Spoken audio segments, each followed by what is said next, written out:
Donc, j'attends un petit peu parce que normalement, il y avait 58 personnes inscrites sur Ah oui, LinkedIn et 28 sur Facebook. Donc, je me dis que peut-être qu'il y en a qui ne sont pas encore arrivés, même si tout le monde, dans ceux qui s'inscrivent, ne viennent pas forcément. Déjà, il y a tous ceux qui m'ont demandé s'il pouvait y avoir le replay parce qu'ils n'avaient pas de disponibilité à ce moment-là. Donc, ce que je voudrais, c'est vous partager le bonheur que j'ai toujours eu à compter. Je vous emmène loin, loin dans le temps et loin dans l'espace, en l'an zéro. Sur la place du marché, ça grouille. On a tout, les odeurs, les bruits, des grands moments. Ça se reconnaît pour ceux qui savent. Il y a une caravane qui va partir. C'est toutes ces préparations qu'on sent. Et au milieu de tout ça, il y a un petit gamin, Aïcha, qui passe sans problème entre les pattes de ces bestioles énormes, ces énormes dromadaires. Il passe, il touche. Il a les yeux qui pétillent, on y voit des étoiles. Et puis, avec la nuit qui tombe, il quitte la place du marché et rentre chez lui. Qu'est-ce que t'as, Aïcha lui demande sa mère. Rien, rien. Si, je vois bien qu'il y a quelque chose qui va pas. Non, non, non. Les mères, elles savent reconnaître ça. Tu viens d'où? Je viens du marché. Tu sais, il y a une caravane qui part demain à l'aube. Il y a un petit roi quelque part et il y a des rois, mais des vrais, qui vont le voir. Et ils lui amènent des cadeaux, des chameaux entiers, plein de pactages. Mais, mais, mais quoi? Eh ben, j'aurais bien aimé partir avec eux. Tu sais qu'ils savent lire dans les étoiles pour se guider. Pourquoi tu y vas pas? J'ai, j'ai pas de cadeau. Je peux pas y aller les mains vides. Sa mère s'est assise sur le petit coffre. Je vous dis le petit coffre parce que c'est le seul, c'est la seule chose qu'ils aient dans leur maison, le seul meuble. Tu sais, Aïcha, bien avant ta naissance, j'ai soigné le semeur. Tu sais, le vieux. Il avait des fièvres. Ma mère m'avait appris les plantes. Alors, j'ai soigné ses fièvres et il m'a donné un écheveau de soie bleu, bleu, couleur de l'amitié. Et puis, chaque fois que je rentrais, la mendiante, au bout de la rue, elle était déjà là. Elle était déjà vieille. Elle était déjà seule. Tout le monde l'avait abandonnée, sa famille, même ses enfants. Personne venait la voir. Alors souvent, je l'écoutais. Et un jour, elle m'a donné un écheveau de soie grise, couleur de la solitude. Et puis, comme je rentrais fatiguée, j'ai vu le serviteur. Il était en train encore de bêcher. Le maître lui avait dit que ça devait être fini avant le coucher du soleil, mais c'était pas possible. Il se rend pas compte, le maître.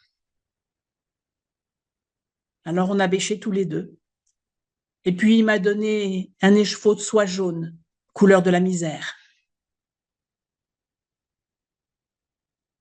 Mais le plus douloureux, c'était cette mère qui était assise par terre, les pieds dans le caniveau, serrant contre elle son enfant mort.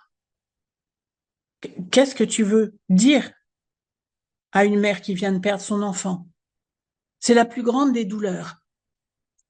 Alors je me suis juste assise à côté d'elle et j'ai essayé d'alléger sa douleur juste en lui prenant la main. On est resté longtemps comme ça, toutes les deux. Et elle m'a donné un écheveau de soie blanche, couleur du deuil. Et puis même quelques fils d'argent, couleur des larmes qu'on avait partagées. Une autre fois, c'est plus gai. Tu sais, nos voisins du dessus. Mais ils étaient jeunes à l'époque.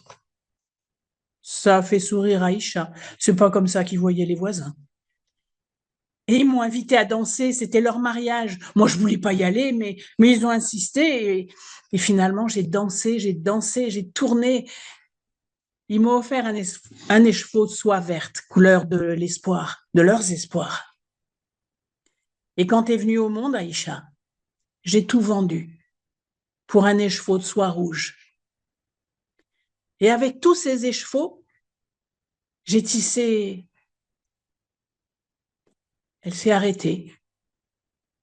Elle a ouvert le coffre et elle en a tiré un papier dans lequel était roulée une étoffe. Elle l'a déroulée. Une tunique. Ta tunique, Aïcha, pour qu'un jour tu sois le plus beau. Elle est à toi. Tu en fais ce que tu veux. À l'aube, la caravane s'ébranle. Les bruits sont moins importants que la veille. On voit que tout le monde est encore un peu dans son sommeil. Mais juste derrière les grands rois, il y a un petit enfant qui les quitte pas des yeux, même si ses yeux, ils sont encore visiblement remplis de sable. Et il serre contre lui un méchant papier brun. Le voyage a été long, mais il y a toujours eu quelqu'un pour porter l'enfant ou pour le poser sur un ballot. Quand ils sont arrivés à destination, je vous apprendrai rien en vous disant que les rois ont donné qui de l'or, qui de myrrhe, qui de l'encens. Quand tout le monde est passé, la Vierge, la mère, a vu qu'il y avait un petit enfant qui restait à la porte de la tente. Vas-y, rentre, viens lui dire bonjour. L'enfant est rentré, et, sans doute pour dépasser sa timidité. Il a tendu son méchant papier brun d'un geste brusque. La femme s'en est saisie, l'a déplié et a pris l'étoffe qui y était cachée. Quand elle l'a étendue devant elle, tous ceux qui étaient là vous le diront. Vous allez peut-être avoir un petit peu de mal à pouvoir les rencontrer, mais je vous promets que si ça vous arrive, ils vous le diront. C'est la vérité vraie. Les conteurs racontent que des choses vraies. Tous vous diront qu'à ce moment-là, l'enfant roi, pour la première fois, a ouvert les yeux et a souri, en tendant les mains vers ses couleurs chatoyantes et vers la vie du petit Aïcha. Vous voyez, les contes, c'est pas pour les enfants. Bon, si, il y avait toujours des enfants qui écoutaient, donc il y avait des ritournelles pour les aider. Mais vraiment, les contes à la base, c'est pas pour les enfants. Alors, ce que moi, je voulais vous raconter, c'est qu'est-ce qui m'avait amené au conte. Comment est-ce que j'étais arrivée, effectivement, dans cette marmite du conte. Je vous ai dit que j'étais diplômée en 80. J'ai été diplômée d'orthophonie.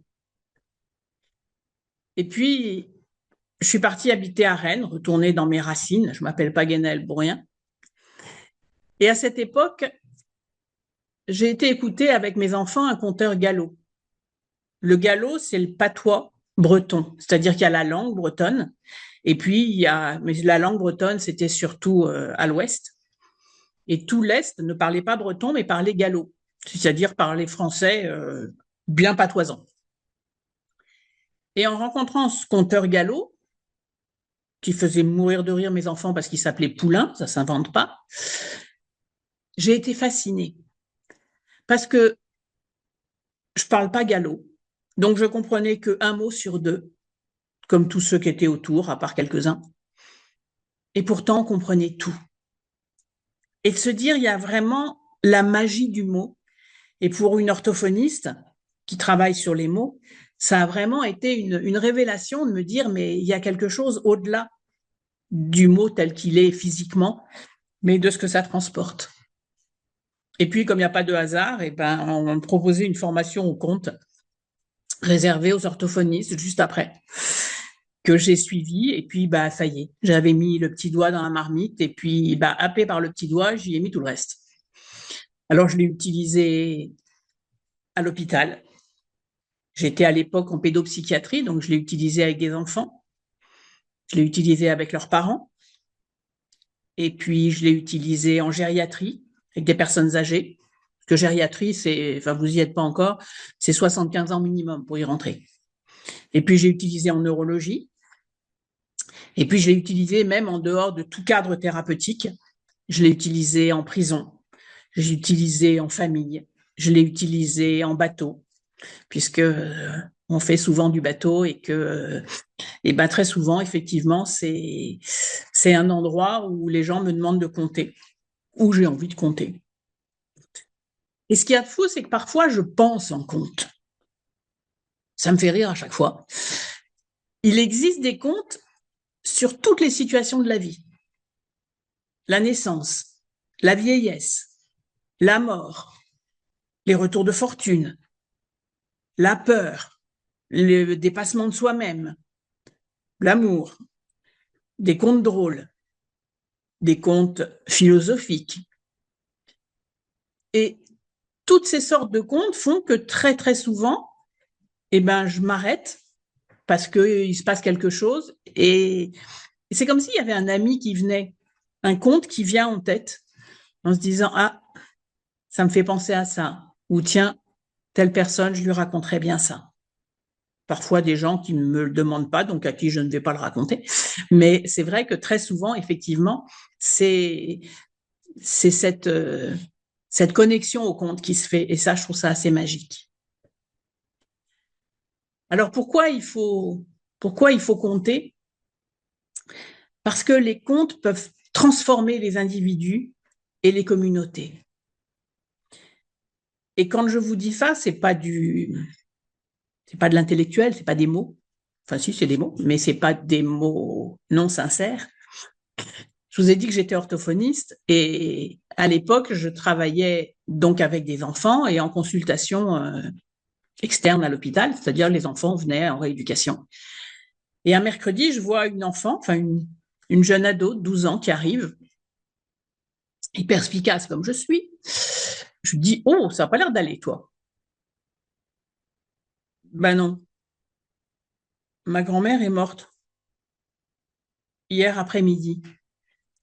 Et on sentait que ça la touchait tellement qu'elle avait même du mal à finir sa phrase.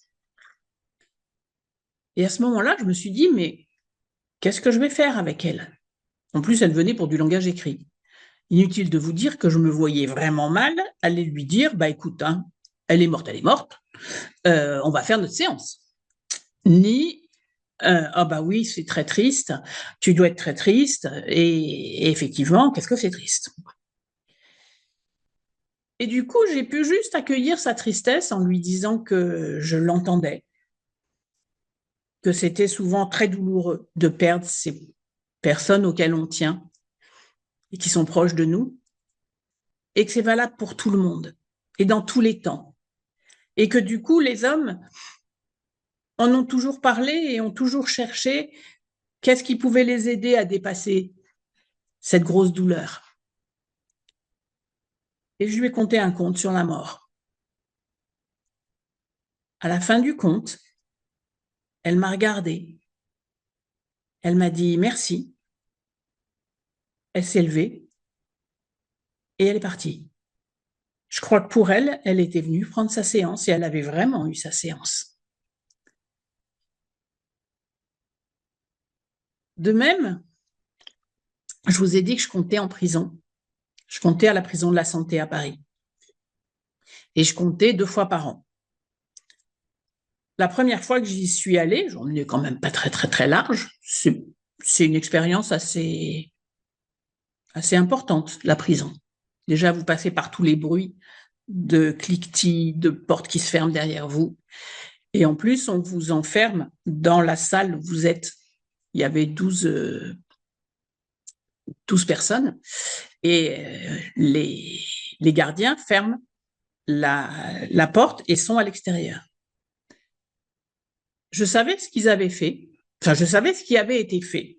Donc, je savais qu'il y avait tant de viols, tant d'agressions à main armée, de meurtres. Je ne savais pas qui avait fait quoi et ça m'intéressait pas. Et on était sur une table très, très longue. Ils se sont mis tous autour. J'étais au bout de la table et j'ai commencé à compter. Ce qui me fait rire, c'est que, et ce qui m'a fait rire, mais un petit peu après quand même, c'est que j'ai tout à coup réalisé en comptant que j'avais préparé plein de comptes de voleurs. C'est une évidence. Mais c'est une évidence que si j'avais réfléchi et si c'est pas les comptes qui étaient venus eux-mêmes, j'aurais jamais osé aller leur raconter des histoires de voleurs. Enfin, il y en avait, mais il n'y avait pas que ça. Et puis, tout d'un coup, je vois le plus jeune, qui devait avoir 20 ans, se coucher la tête dans les bras sur la table. Et à ce moment-là, je me suis dit, le jeune de 20 ans, il est plus là, c'est le petit enfant qui est là. Et un petit enfant en prison, quand on voyait la tronche des autres, il est quand même, il est quand même drôlement en danger. C'est moi qui l'ai amené là. Du coup, c'est de ma responsabilité d'en prendre soin et de le protéger. Et pour ça, j'avais mes contes et mes histoires. Et puis finalement, au fur et à mesure où je comptais, j'en ai vu un deuxième, puis un troisième. Et il y en a presque tous comme ça qui se sont appuyés sur la table, la tête posée sur les mains, en me regardant et qui écoutaient. J'étais tranquille pour le petit enfant. Ils étaient nombreux. Et puis à la fin, quand j'ai eu fini, c'est normal, c'est la fin, quand j'ai eu fini, il y en a un qui s'est relevé et qui a dit, moi, ça me rappelle à Noël. Mon père, il nous racontait et hop, il s'est mis à raconter une histoire. Il y en a un deuxième qui a fait la même chose. Et il y en a 7. Vous m'entendez? 7 qui ont compté. Je leur avais rien demandé. Le cadeau, je l'ai reçu. C'était vraiment complètement inattendu et je me suis dit à ce moment-là, mais la force que peut avoir le conte, c'est-à-dire toutes ces histoires qui nous viennent de bien avant et qui transportent effectivement toutes les émotions, tout ce qu'ont pu traverser les gens avant, ça m'a convaincu si je l'étais pas déjà, que le conte est vraiment un outil fantastique. Alors vous, en fonction de ce que vous, des endroits où vous travaillez, de ce que vous faites, je pense vraiment que le conte trouve sa place dans tous les contextes, que ce soit éducatif, que ce soit thérapeutique, que ce soit culturel, que ce soit familial, que ce soit associatif. Je veux dire, le fait de pouvoir compter et se dire, bah tiens, on va s'appuyer sur ça, ou on va offrir ça, je trouve ça vraiment quelque chose d'extraordinaire. Et non seulement je le trouve, mais c'est une certitude. Et que en ce moment où il y a beaucoup de choses, on se plaint beaucoup, on entend beaucoup que de toute façon les jeunes sont toujours sur leur téléphone, qu'il n'y a plus de lien entre les gens. Je pense que beaucoup de liens ont été coupés avec le confinement du Covid, que beaucoup savent plus très bien quoi se dire ou quoi faire ensemble, où il y a beaucoup de choses qui ont été supprimées. Et je crois vraiment que le conte peut être quelque chose de simple et quelque chose de riche à pouvoir repartager et pour permettre aux gens de refaire un lien. À l'hôpital où je travaillais en dernier, j'étais en neurologie et en rééducation pour les gens qui ont fait des AVC, qui peuvent plus parler, qui peuvent plus marcher. Et le plus difficile pour ces gens, enfin pas le plus difficile, ce qui est très difficile pour ces gens-là, c'est que ne plus pouvoir parler ou ne plus pouvoir marcher ou être dans un fauteuil, tout le monde s'imagine bien que ça doit être difficile. Par contre, ce dont on n'a pas conscience, c'est de ce que vit l'entourage, le conjoint par exemple. C'est-à-dire que le conjoint avec qui vous avez passé 2 ans, 3 ans, 10 ans, 20 ans, 30 ans, tout d'un coup, c'est du jour au lendemain, c'est plus du tout le même. C'est quelqu'un qui a besoin de vous, c'est quelqu'un qui est complètement diminué. Et on s'occupe de celui qui a eu l'AVC, mais on s'occupe rarement du conjoint. Et c'est quelque chose qui nous avait marqué avec le psychologue de l'équipe. Donc, on s'était dit, on va leur offrir un endroit où ils peuvent venir régulièrement, ne serait-ce que pour pouvoir dire qu'ils en ont ras-le-bol. Parce que à qui vous pouvez dire ça? Vous n'allez pas dire ça à votre conjoint qui est malade, de dire, oh, j'en ai marre de ton AVC, hein. C'est pas très facile. Vous n'allez pas non plus, c'est difficile de le dire à la famille, aux amis qui disent, oui, non, mais quand même, oui, ben oui, ça doit être difficile, mais tu te rends compte ce qu'il vit? Oui, oui, mais du coup, j'ai plus le droit de dire que moi aussi, j'en ai marre. Et du coup, on leur offrait cet endroit où même ça, ils pouvaient le dire. Et mettez ensemble des gens qui ont uniquement en commun le fait d'avoir leur conjoint qui a eu un AVC, ben, ils se regardent un peu en chien de faïence. Et ce qu'on leur a proposé au début, c'est de venir partager un café et l'écoute d'un conte. Et du coup, c'était ça qui faisait cette espèce de lien qui peut se faire entre les gens, qui se tisse la ficelle que chacun peut toucher, parce qu'ils nous appartiennent à tous, les contes, et ils m'appartiennent pas forcément à moi. Enfin, bien sûr qu'ils m'appartiennent pas forcément à moi. Moi, je ne compte que des contes de tradition orale populaire. Je ne sais pas inventer des contes. Et je sais surtout que ces contes-là, ils vont traverser le temps, donc ils ne présentent aucun danger. Parce que les conteurs, c'était pas des intellos. Ils allaient de ferme en ferme et ils payaient en compte contre un coin dans la paille et un bol de soupe. Et dans ceux qui les écoutaient, en triant des pommes, en réparant leurs outils agraires, etc., bah, il y avait de tout. Il y avait des sanguins, il y avait des rêveurs, il y avait des calmes, il y avait et puis il pouvait y avoir aussi des malades, il pouvait y avoir des psychotiques, il pouvait y avoir des autistes, il pouvait y avoir et quand effectivement le conteur disait quelque chose qui allait vraiment toucher profondément et percuter la pathologie de la personne, il n'était pas bien, il sentait bien qu'il y avait quelque chose, donc hop, il reculait. Et le lendemain, quand il allait, ou la semaine d'après, quand il allait compter ailleurs, cette partie-là, il l'enrobait. Ce qui fait que les contes qui sont arrivés jusqu'à nous sont que des contes qui prennent soin de chacun de nous, quel qu'il soit. Donc, ça permet effectivement de pouvoir évoquer des choses éventuellement très douloureuses, de notre colère interne, de les contes de la mort, les contes des envies qu'on peut avoir, des rêves qu'on peut avoir, sans jamais mettre les gens en risque ou en difficulté. Mais ça, c'est avec les contes de tradition orale, pour moi, parce que effectivement, ils sont passés par tous ces tamis. Et du coup, dans ce groupe d'aidants, au début, ils venaient écouter le conte, et puis on s'est dit, au fur et à mesure, ça y est, ils commencent à se connaître un peu plus. Alors, il y en avait toujours des nouveaux qui arrivaient, mais il y avait tout un noyau qui se connaissait bien, qui se demandait des nouvelles en disant, alors finalement, est-ce que tu as fait ça, hein? Et puis on s'est dit, bah, il n'y a plus trop besoin du conte.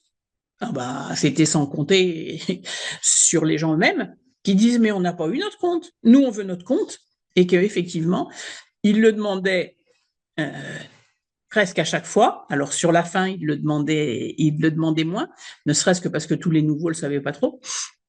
Mais c'était vraiment, enfin, j'étais vraiment très heureuse de voir que ça avait pu servir ce lien social, et ce lien social, et pour le coup, on n'était pas dans le thérapeutique, même si ça se passait à l'hôpital, mais sur ce qui permet aux gens de partager quelque chose, d'avoir quelque chose en commun. Le conte, il renforce la communication avec soi-même, la communication entre les personnes.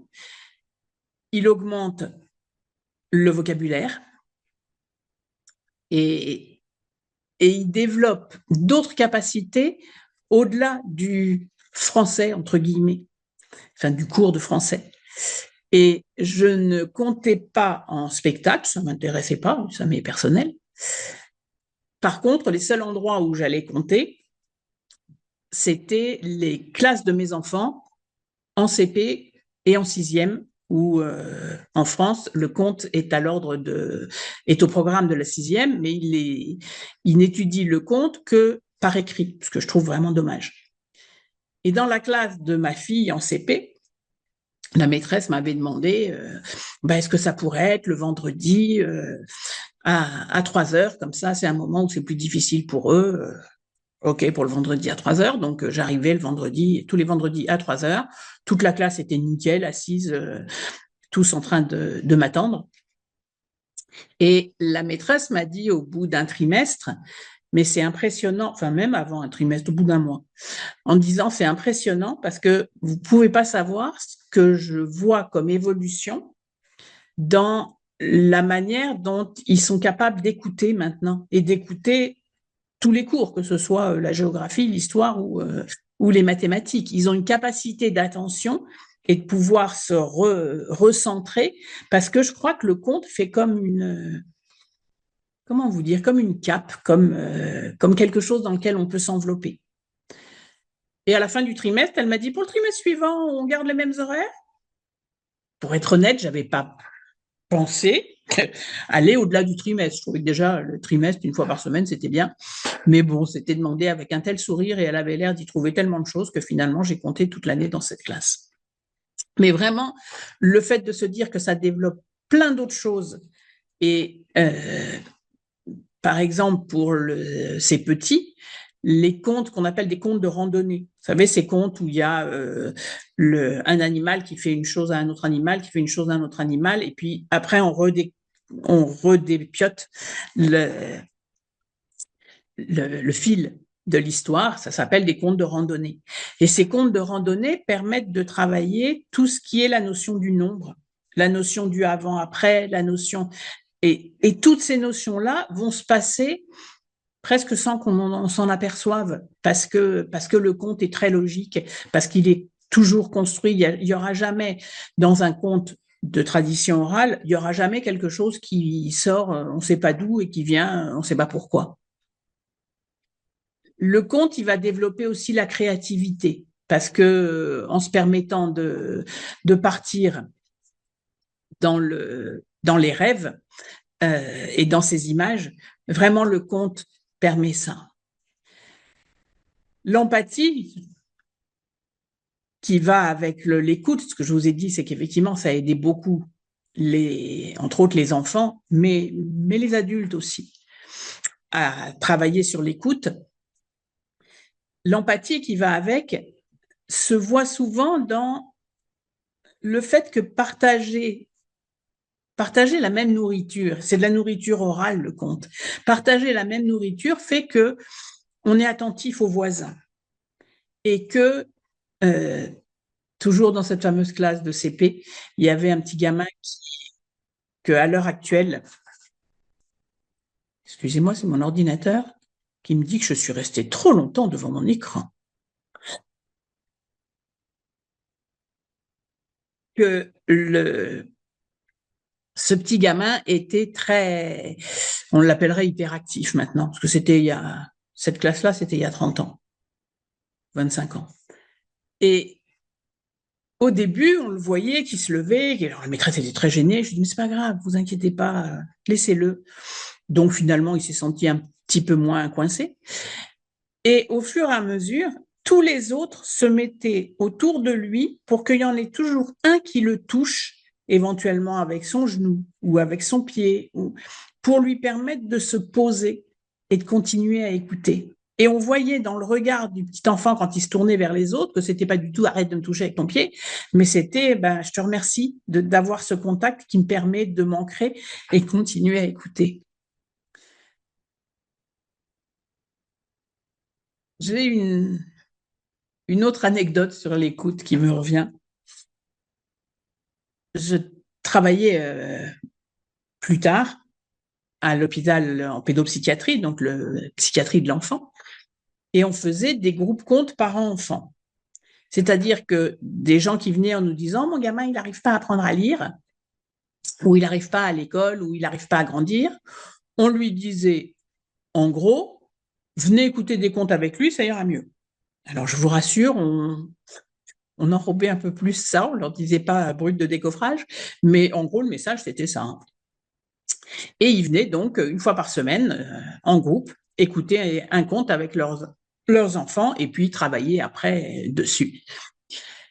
Et un jour, on arrive dans la salle d'attente pour chercher les gens. Il y avait il y avait des mères ce jour-là, de mères et puis le groupe d'enfants. Et les mères étaient pliées en quatre. On les entendait rire, mais depuis les autres bureaux, en se disant mais qu'est-ce qu'elles font. Enfin, c'était vraiment impressionnant. Et alors on leur dit oh, ça a l'air d'aller bien. Oh, oui, c'est parce que je leur raconte qu'hier j'étais à un enterrement. Oui, généralement, c'était pas ça c'était pas l'attitude qu'on a quand on revient d'un enterrement.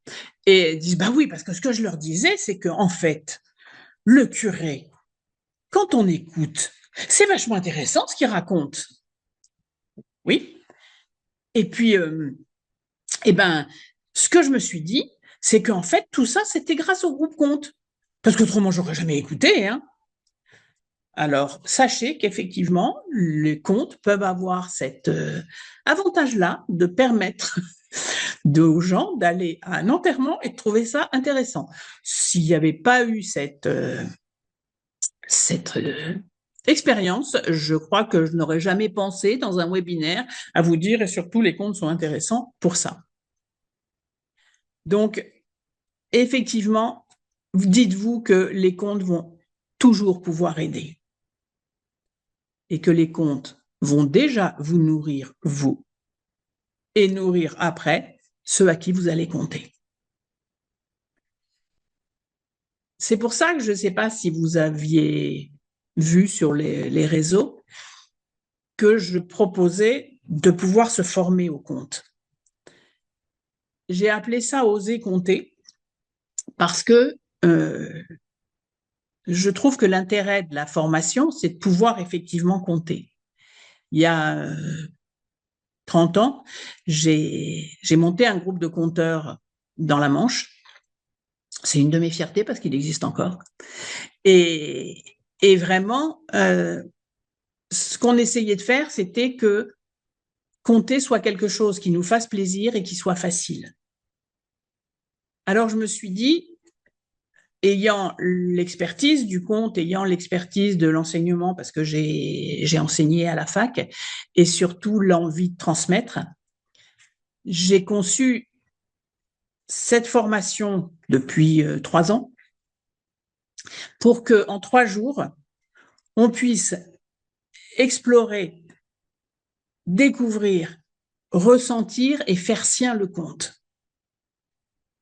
Savoir où est-ce qu'on peut en trouver et trouver lesquels.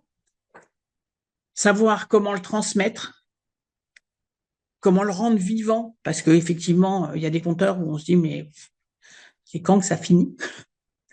Et en s'appropriant en toute simplicité toutes les techniques et toutes les attitudes sur lesquelles on va s'appuyer. Il y a des techniques vocales, des techniques de mémorisation, des techniques comportementales, des techniques visuelles, enfin, tous ces petits trucs qui font que, après, on se dit, oui, c'est pas si compliqué que ça. Et le tout dans le rire et dans la bienveillance. Dans le rire parce que là, ça fait une demi-heure que je parle et je n'ai pas encore ri. D'habitude, j'ai du mal à tenir plus de 20 minutes. Et la bienveillance, c'est parce que ça, je suis persuadée que le cerveau n'apprend que s'il se sent bien. Autrement, il se met en mode on se défend et on voit ce qui vient. Alors, on peut se demander pourquoi suivre cette formation. Parce que explorer l'art du conte, c'est... Excusez-moi, il y a le téléphone de mon mari et il ne sait pas, il sonne. Explorer l'art du conte, c'est libérer sa communication, aussi bien pour sa vie personnelle que pour sa vie professionnelle. Quelle que soit la profession qu'on a, le fait de pouvoir, grâce au conte, se dire mais ces mots, on peut les goûter, ce que je suis en train de dire à l'autre, même si c'est pas un conte, c'est quand même comme si je lui donnais quelque chose à manger, c'est une chose extraordinaire à découvrir. Suivre cette formation parce que on y travaille la confiance en soi. On y travaille des nouvelles compétences de communication et de manière à captiver son public, quel qu'il soit, que ce soit ses propres enfants, que ce soit effectivement des patients si c'est dans le cadre thérapeutique, que ce soit des jeunes parce qu'on est dans une association avec des ados. Je peux vous jurer que les ados qui au début font eh ben, ils tombent complètement sous le charme du conte. Monnaie d'échange dans la relation, c'est les histoires. Quand on rencontre des gens, on se dit pas, tiens, on va aller au musée. Tiens, ça fait longtemps que je t'ai pas vu, on va au musée. Non, on va échanger, on va parler. Alors, on peut parler de ce qu'on a fait la veille, on peut parler de ses rêves, mais on peut aussi raconter les contes ou son projet d'entreprise. Et alors, de faire tout ça, c'est un bonheur qu'on n'imaginait pas. C'est un bonheur d'être dans la relation, dans une vraie relation justement du mot, de la parole, et on a l'impression que c'est un peu comme une fleur qui éclot. Vous savez, le truc où tout d'un coup, on sent que c'est quelque chose qui s'ouvre et qui a plein de choses qui vont arriver au-dessus. Alors, ce stage, il aura lieu fin septembre, enfin le dernier de 2024, parce que j'en fais 2 par an. Donc, il y en a un le 20, 21, enfin vendredi, samedi et dimanche, le 20, 21 et 22. Ce stage, il coûte 250 € pour les 3 jours. Et je vais vous mettre dans le chat. Comment est-ce que je peux faire? Comme ça. Je vais vous mettre dans le chat tous les renseignements. CTRL V, c'est bon.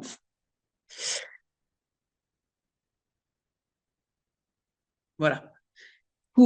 Que ce soit pour vous inscrire, que ce soit pour en savoir un peu plus, ou que ce soit pour aller sur mon site.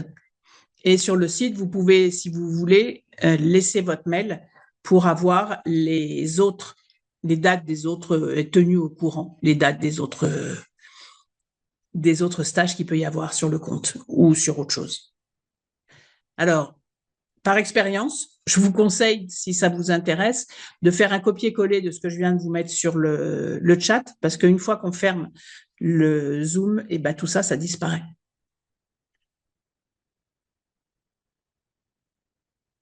Donc, j'ai beaucoup parlé. Si vous avez des questions, que ce soit sur les comptes en général, sur ce que j'ai pu, moi, y rencontrer et ce que j'ai pu traverser avec eux, ou que ce soit sur la formation, et ben, la parole est à vous maintenant. Le plus dur, c'est de se lancer. C'est ça le plus difficile. Est-ce qu'il y en a parmi vous qui ont déjà compté? Isabelle? Oui. Alors, moi, je compte à titre personnel. Donc, je m'entraîne, je suis autodidacte. Donc, déjà, c'est pour améliorer ma communication parce que je vis avec ce qu'on appelle des troubles du TND, c'est-à-dire des troubles du neurodéveloppement, à savoir donc une dysphasie. Et donc, je m'entraîne avec un casque osseux, donc a été conseillé par une orthophoniste sur le web que j'ai rencontré et j'en suis ravie. Et donc, j'ai ouvert mon podcast et je m'entraîne à compter, à écrire mes contes toute seule. Donc, voilà. Et je lis aussi un livre qui s'appelle Les 13 mères originelles parce que je fais partie d'un groupe de femmes, donc entrepreneuses et futures entrepreneuses. Et nous adorons lire ce livre qui raconte vraiment des histoires merveilleuses. Et chaque année, ce livre, chaque mère a une saveur différente. Et on apprend des choses sur nous parce que ça correspond toujours à quelque chose qui nous arrive dans notre vie. Voilà, donc c'est ma petite expérience.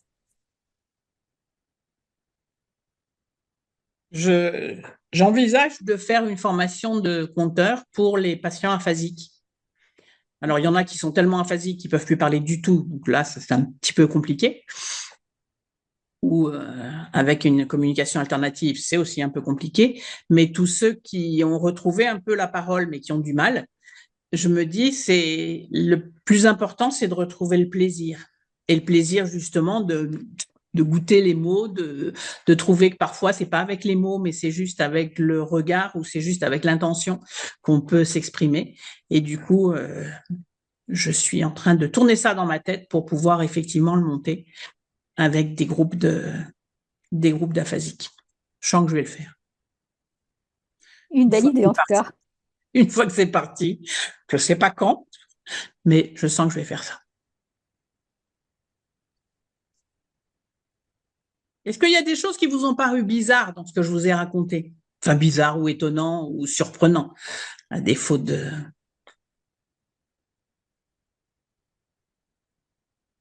Séverine. Séverine, elle est bien parce qu'elle est toujours souriante sur sa photo.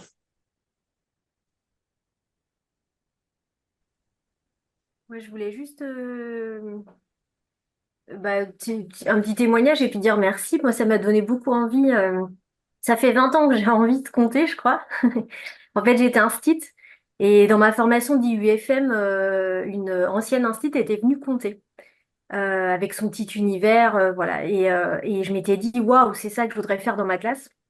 Et malheureusement, j'ai jamais vraiment osé. En fait, j'ai essayé des fois de me détacher un peu du livre, mais je j'arrivais pas à oser en fait le faire. Enfin voilà, compter sans livre quoi. Et je sais pas, j'avais aussi l'étiquette de maîtresse peut-être tout ça, donc je sais pas, c'était compliqué pour moi. Et maintenant, je suis plus en stit, j'ai changé de métier, je suis devenue art thérapeute. Et l'idée, c'est de retravailler avec des enfants et aussi des personnes âgées. Et et voilà, je pense que c'est quelque chose que j'aimerais beaucoup. Enfin ouais, beaucoup pouvoir utiliser. Donc oser, ça parle beaucoup parce que oser le faire, quoi. Oser passer le pas. La communication, c'est vrai que c'est intéressant aussi parce que moi je sais que c'est quelque chose qui me bloque facilement en me disant tiens, je vais pas trouver les bons mots, je sais pas m'exprimer correctement. Et c'est vrai que dans ta présentation, enfin ça a balayé beaucoup de choses qui m'ont parlé en fait, au-delà du conte, sur C'était le chant. voilà, qui va bien avec les contes d'ailleurs. Ouais. Mais donc voilà, donc bah, merci parce que c'est vrai que c'est très, enfin, je sais pas, moi je me suis projetée en tous les cas. Et Adassa nous parle aussi de l'EHPAD. Ouais, Et je remercie aussi Séverine pour cette intervention parce que avec des personnes âgées, c'est extraordinaire. C'est extraordinaire parce que d'abord, je pense que ça leur parle beaucoup plus que les générations actuelles. Donc, tout d'un coup, ça les ramène avec un vocabulaire, avec des images qui, pour certains, sont des images qu'ils n'ont pas eues depuis très longtemps. Ça fait un lien avec les générations actuelles parce que c'est quelque chose qu'ils ont complètement en commun. Que ce soit un enfant, un ado, un adulte ou une personne âgée, les quatre peuvent écouter la même histoire et la partager. Il n'y a pas grand-chose qu'ils peuvent partager, hein, toutes les quatre générations à la fois. Et pour ça, c'est vraiment extraordinaire. Et le fait de pouvoir faire des ateliers autour de tout ça donc ça j'en parle beaucoup dans la formation de tout ce que j'ai fait autour du conte et comment est-ce que je me suis servi du conte pour pouvoir animer tout ce qu'il y avait autour justement de la communication avec les personnes âgées. Dire qu'en plus j'aime bien les vieux, mais bon, ça m'est personnel, mais j'aime beaucoup les voir tout d'un coup s'éclairer et sortir de leur truc de bon bah non on n'est plus là mais si ils sont là.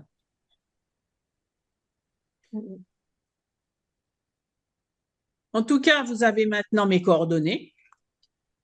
Vous savez que vous pouvez me joindre sur mon site ou par le biais de mon site, il y a mes coordonnées dessus. Si vous avez envie de quelque chose ou d'un renseignement, et puis vous savez si ça vous intéresse, c'est 2 formations par an. Donc, il y en avait une au printemps, il y en a une autre maintenant, et il y en aura d'autres, mais qu'en 2025, parce qu'en alternance, je fais des formations au bol tibétain pour les relaxations au bol tibétain. Je vous en parlerai ça une autre fois, mais c'est aussi un outil que je trouve extraordinaire. Et, et puis, je fais les soins. Et je vais souvent faire des formations, mais là, dans les institutions, sur la CA. C'est la Prince qui mettait son. son mot. Les patients survoltés et drogués. Oui, je pense qu'effectivement, c'est une énorme aide qu'on peut leur apporter. Je me rappelle avoir compté à un groupe de, je sais plus, ils étaient en 3e. Et ils étaient arrivés en roulant les mécaniques en disant ouais, en plus c'était sur une île, c'était pendant une classe de mer, disant ouais des contes. Du coup je m'étais dit mais qu'est-ce que je peux leur raconter? Et je leur ai raconté que des contes à faire peur. Il y avait des contes de revenants, des contes. On est ressorti de là, en plus c'était dans des vieux bâtiments. On est ressorti de là, il était 10 heures du soir, ils étaient tous comme ça. Et ils étaient en disant ouais finalement les contes finalement c'est pas ce qu'on croyait hein.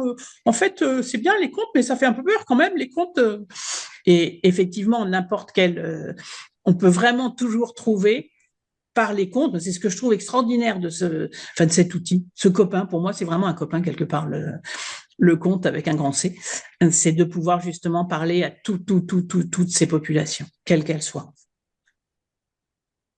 Donc faites-vous ce plaisir de pouvoir oser compter et oser vous lancer. Et si vous avez besoin, je vous promets que je peux vous y aider parce que j'ai une amie qui est venue faire la formation et qui est mais moins sûre d'elle. C'est pas possible. J'ai jamais vu quelqu'un d'aussi peu sûr d'elle alors qu'elle a plein de qualités. Et elle m'a dit j'y arriverai jamais. Et en fait, elle a réussi. Et elle m'a dit mais j'aurais jamais. Enfin, c'est pas j'aurais jamais cru. Même avec toute la confiance que j'avais en toi, j'y croyais pas. Et en fait, non seulement j'ai réussi, mais en plus, j'ai trouvé que ça avait jamais été difficile. C'est le plus beau cadeau qu'on m'ait fait par rapport aux formations. Donc, n'hésitez pas. Merci. Merci beaucoup pour cette présentation. C'est moi qui vous remercie et puis je vous souhaite une belle soirée. Merci beaucoup. Merci à vous également. Hein. Au revoir. Au revoir. Au revoir. Merci, au revoir. Au revoir.